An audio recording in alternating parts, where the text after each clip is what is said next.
So in today's video, we are talking about how to keep your New Year's resolutions, which sometimes can be very, very difficult. I myself have definitely fallen under the influence of not keeping up with my New Year's resolutions. And so for this video, we are going to do our best to make sure that you, the listener and viewer, keep that New Year's resolution. So there's going to be 3 steps to this, which I think are fairly simple to follow. So hopefully you find this interesting. And if you do, please hit the like button and subscribe down below. I greatly appreciate that. So let's jump right into it.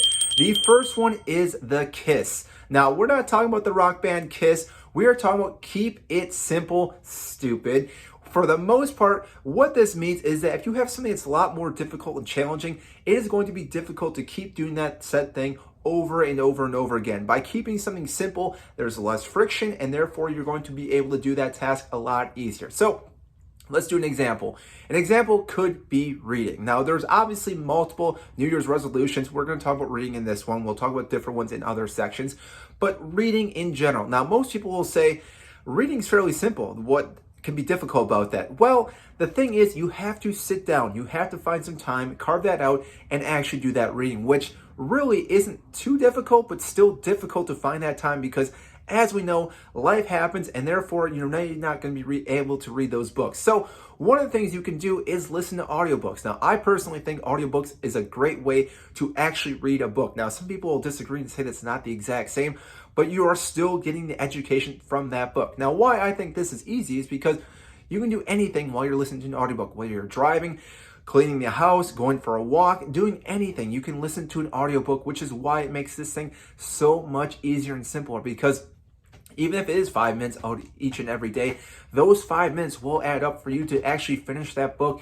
and get the education you need from that book. Again, you could read the book itself, but it's going to be a little more difficult. So if you have the audiobook and the paperback, you could do actually both of them, which again will be a good thing for you. Now, the second one is your mindset, the way you actually talk to yourself. Now, this one seems fairly simple, but really what it comes down to is a lot of people do not understand this, how they actually talk to themselves and what they think, because their brain is a very powerful organ and muscle that we sometimes forget how powerful it can be. Now, what this is being said, we're going to use the example of, say, working out. Now, some people are going to say right off the bat that working out is a little more difficult, but really all you have to do is think about, I'm someone that works out each and every day. Do not look at it as I need to do 100 push-ups each and every single day, because 100 push-ups each and every day is a bigger task to actually do, which goes back to the KISS example I used in the first one. Saying I work out every single day and I can do 1 push-up each and every day is a lot easier on your brain to comprehend, because when you go down to do that 1 push-up, most likely you are going to do another push-up. And same thing if you say, I'm only going to go walk for 5 minutes. Well, most likely you're going to go walk for maybe 10 minutes, 15 minutes, something along those lines. Or going to the gym, I'm only going to do 1 set of something. You're most likely going to do more and more, because again, your brain itself is sometimes a little tricky. By tricking and saying you're only going to do 1 thing, again, makes it very, very easy for you to do that 1 thing, but add a little bit more to it, because again, your mindset is very, very powerful. Now, the third one is tracking / accountability. Now, you can have this with anyone. It can be yourself, it can be a family member, whether it's your spouse, son, daughter, cousin, a pet, a friend, anyone that can keep you accountability, but also watch what you're doing. Because why I find this very important is because sometimes we forget how far along we've come in our destination, because what will happen on day 1 may not seem like a whole lot, and by day 30, a lot has changed, but you don't realize if you're not tracking this. The same thing can be said about a child growing up. If you're with that child growing up, each and every day you see them, you don't really see too many changes because everything is slightly different. But someone that hasn't seen him for a month is going to see him and be like, wow, look how much they've grown.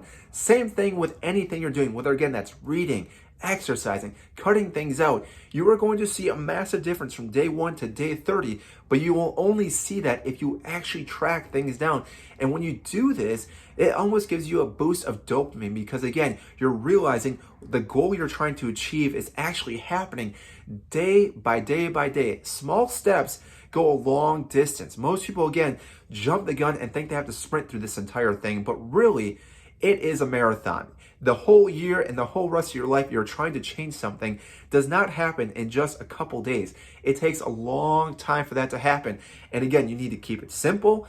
you need to also have a great mindset, but also tracking plays a huge role into, again, achieving any type of goal that you want to have. Now, the last thing I did say was going to be 3. I'm going to give you a little bonus. The one thing I've noticed too when it comes to New Year's resolutions is that you want to keep it down to 1 or 2 things. When you throw so many things into yourself about trying to change, it's too chaotic. Your brain cannot handle this. And this almost goes back to the number 2 with mindset. Now, why this is the case is because if you're trying to say, wake up at 6 o'clock every morning, you're trying to read a book, you're trying to go for a walk, exercise, cut out alcohol, all these things, you're overstimulating your body to try to do all these things. There's too many changes. And what will happen is your body most likely will shut down, not want to do any of them. And all of a sudden you're back to doing all these things you weren't planning on doing. Or again, you're not doing the things you want to do for the New Year's resolution.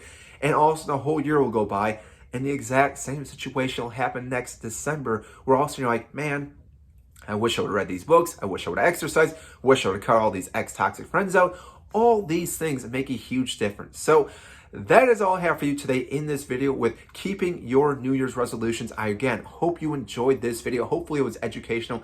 If you did, make sure, again, to hit the like button and subscribe to this video down below. I greatly appreciate this. Helps get this video to more and more people such as yourself. And I hope you can keep your New Year's resolution because, again, it's not an easy task. But, again, following these steps can make it a little easier. So that is it, and I will see you next time.